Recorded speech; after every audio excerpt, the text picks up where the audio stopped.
Hello, here is a video to help you decide what to produce, whether to set up industry at all, and how to make sure you make profit. There will be another video on setting up industry. That is not this video though. This video is for people who want to set up industry to sell to the market. If you only want to produce for yourself, this video is only partially for you. And lastly, this video has a lot of math. If you do not like math, do not set up your own industry, especially not tier 1 or tier 2. Tier 3 and above are more likely to work without math, but need more investment. Alright, let's jump in it. So step 1 is what to produce.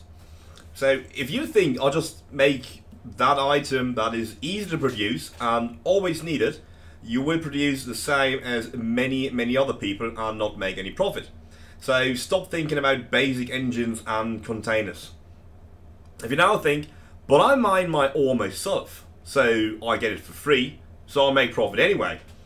Try thinking about it like this. If you have ore, whether you bought it or mined it, it has a sell value. Let's say 24 million quanta, because it is 1 million tier 1 ore. It doesn't matter how you got it, you now have ore worth 24 million. So you could sell it for 24 million. It is worth 24 million.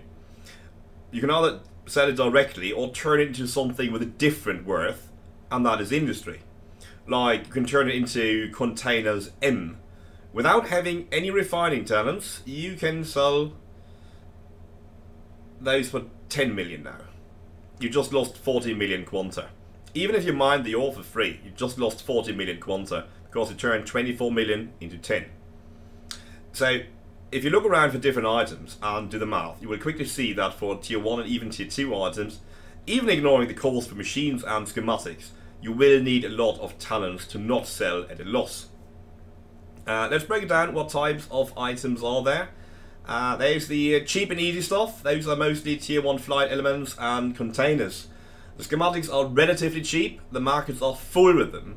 They are bought and sold in large volumes, sellers undercut each other like mad. You can only make a profit if you have all talents for refining and smelting and intermediary parts. And even then you may make a loss. If you have all talents like spreadsheets, then these items are for you. Next type of item would be nobody buys it in volume. Yeah, that's the name for them. That is most of the decoration, furniture, plants, operators, injection zones, lights, screens. Remember, like, a single assembler can build about 2 databanks per minute. That is a lot more than the entire DU population needs. So, while the cheapest on the market right now is likely still sold at a profit, there's not enough demand to really sell a lot. Decoration like flowers are just not bought because people do not even know the item exists. Do you know how many tables there are and what they're called? Neither do I. So there's some math required for those. And if you like keeping, like, let's say 20 of each of those different items at over 100 items at every market. So you need to travel a lot, look at the market interface and just have some of those at each market. Then those items, that's the right thing for you. As a side note, by the way, if you ever need a lot of those items, these are the items that you can get bulk deals for, because industry people, plenty of them, can make those items and just usually don't have the machine running for them because they could produce far more than are usually needed on the market. So if you want to buy 1,000 black leather couches, you'll probably get a great deal on those compared to trying to get those on the market. Then we have stuff that is just slow to make. These items are bought sooner or later, but are super slow to make, like gates or canopy L. The schematic is somewhat reasonably expensive, but the income fluctuates a lot. Because you may actually build one after the other. You have a build up at the market actually, and you wonder, is anybody going to buy them ever? And then some night somebody wants to make a new mega space station, just buys them all. You don't really need a lot of math, because an XL gate will always make a profit when sold. Because the material cost is something like 10 million. And they're sold for 25, 30. but it will take a long time to get your schematic calls back. So the return rate is quite slow. But these are great for people who let a lot of real life time pass between their game sessions, don't want to make a spreadsheet. So like the amount of hours per week that you need to spend to keep the whole thing running is quite low. So that might be something for you. Then we have the high-tech stuff. Oh, I'll just call it that. So for those items, the ore price can pretty much be neglected because they always sold at a profit. But the setup of the schematics, that is really expensive. So like AGGM, warp beacons. So you have a very high investment to even start. Need a lot of machines to even start. You will make your money back after maybe a month or 2 months, and then you're printing money. And for those now, it's important to not really have that many talents for getting more pure out of your ore and your more product out of your pure. What's more important is to just have a bit more speed when producing those, so you get your items back a bit, your money back a bit faster. You know, you just want to spit those out a bit quicker. The issue here though is that some of exactly those industry bugs, like the assembly efficiency at 10% faster producing, as of making this video, bugged. So not all, some just inquire which ones it is known will be fixed soon enough, but as of now, good amount of those are bugged. Ask around for those. Also, when that schematic mishap happened in mid-January, those are exactly the kind of things where I would assume that a lot of schematics were bought. That also means that you may get those schematics cheaper from other players by asking around than buying those on the market. We don't know how many schematics were bought in that time. So if you already have a lot of money but you want to make more on the long run, then that high-tech stuff is for you. Obviously also takes a bit more effort in setting up the industry. Alright, here comes the math. Hooray, math. So let's make a spreadsheet for adjusters L, because why not? I will have 2 numbers for each step in between, one for with the talents and one for without, so we can compare. When you only select the schematic in the machine, you will see the raw amounts of material needed, and the moment you press start, even if the machine is not connected and doesn't have any of the stuff, the moment you press start, it will actually update and show the correct amount of stuff needed, the correct amount of stuff that will come out, and the correct time that the machine will run. Alright, so let's do the math. Now, first of all, we need the numbers that we're going to base anything on. And if you are somebody who's mining his own ore, obviously you want to have the prices for which you could sell the ore. If you don't do your own mining, you have to put on the put in the prices that you would have to pay on the market, and just judge those a tiny bit higher, you know. But other than that, and those are the current numbers on Alios that I'm making this video. Obviously, you have to make your own research there, how much you have to pay or how much you could sell for.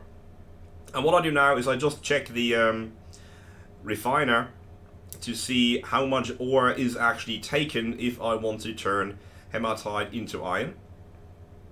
And that should be 585 liters, and those are turned into 465. You can read that, I can't, not right now.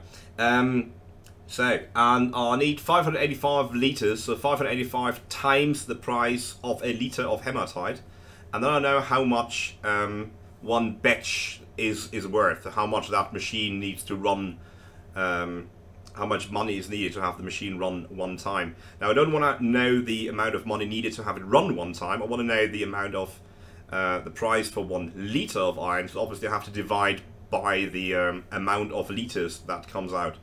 So that I just do now with all the different machines, well, with all the different pures for now, so I'll do it for the iron, for the aluminum, for the silicon, for the carbon, and write down those numbers.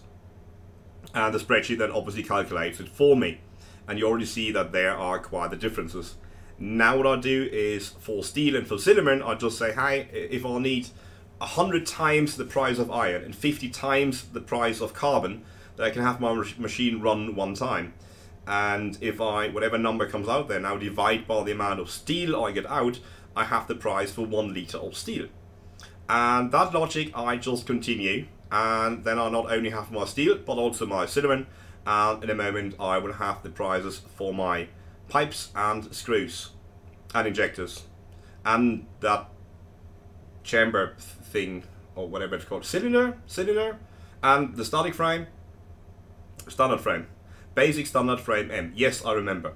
So I'll do the same thing there again. And so for the gas cylinder, for example, I need a certain amount of cinnamon, is it, and a certain amount of screws, and those come together, and then I have one of those cylinders, and therefore I know how much one cylinder is worth. Now, I don't plan on selling that cylinder, but I just need those intermediary part prices in order to then add them all together, add the right amount, and come up with my prices for the adjusters. And once I'm done there, you'll see that the adjuster price is about twice as much if you don't have any talents. So if somebody who has talents can turn the ore into, well, if somebody who doesn't have the talents could turn the ore into 10 adjusters, that means somebody who has the talents could just turn the same amount of ore into 20 adjusters, and therefore make more profit. Your nanocrafter, you see that on the screen there right now, please remember that your nanocrafter is pretty much a library for any recipe that does exist in the game, whether you can actually craft it in your nanocrafter or not. So if you want to look up what you need for a warp beacon, go ahead, you can check that in your nanocrafter. Same is true for plants or anything at all. But the numbers may not be correct in regards to talents.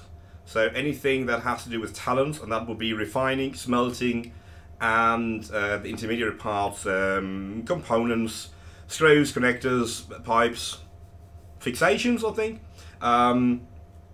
For those, just check your machine and you will know. And now that I have those prizes there, you see, if you don't have the talents, you just can't make a profit.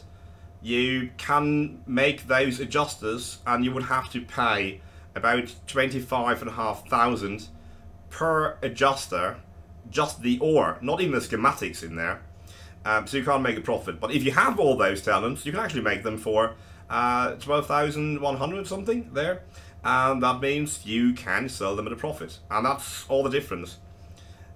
So you need those talents, and you need to do the math, because there are some items which are still sold at a profit, without a profit. They're still items which are actually sold at a loss. That is my spreadsheet, by the way. It grew a bit organically, so it's not overly tidy.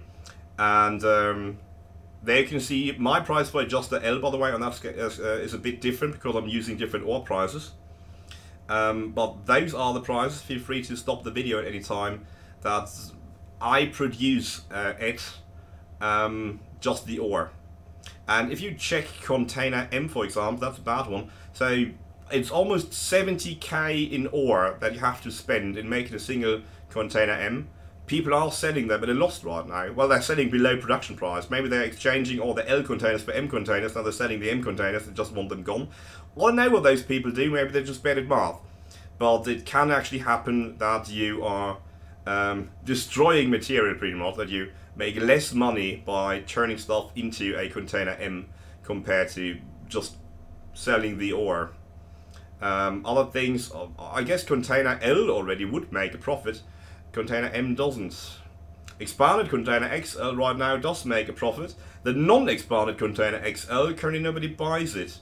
And that means that soon they will be sold without a profit. If you don't do the math for those high volume items, for those everybody needs them all the time items, you will not make a profit. You will be selling at a loss compared to selling the ore. And that's pretty much it for the video now. Almost done. One last thing, that you see there is a setup that can make 1,000 adjusters L, M, S and XS per day. That's all you need. It's not really that much, but then again it's really only adjusters, and already at a volume that is higher than the market would take. The market doesn't want to have 1,000 adjusters a day, no matter which price, pretty much. And one more thing to say about big factories versus multiple small factories. If you do build a big factory, and I've been thinking about doing that, it is of course rather nice to have only one place where you put in all the ore, and then everything just works. But it does lead to some performance issues. So be on the lookout for that. And those are not all client side, so no matter how beefy your PC is, it may lead to issues. And you will need more transfer units. In fact, on the little thingy there with the adjusters, I only have 2 transfer units, and those are only because I'm lazy, because I automatically transfer the oxygen and hydrogen that's being produced away into a bigger container, so I have to only every few days empty that. I could, that adjuster factory would work perfectly fine without any transfer units. Transfer units usually just help you make stuff more interconnected, and you can be a bit lazier, or you can have your factory be a bit more dynamic because more stuff is available to more assemblers and stuff like that. But at the end of the day, you can build a factory of any size without transfer units. You just don't want to because it's so much of a hassle. But yeah, those 2 transfer units here, those are taking the oxygen and the hydrogen out of the containers where they end up as a side product when refining iron or coal or whatever. Coal or hematite or whatever. And not really needed. The whole stuff works perfectly fine without any transfer units.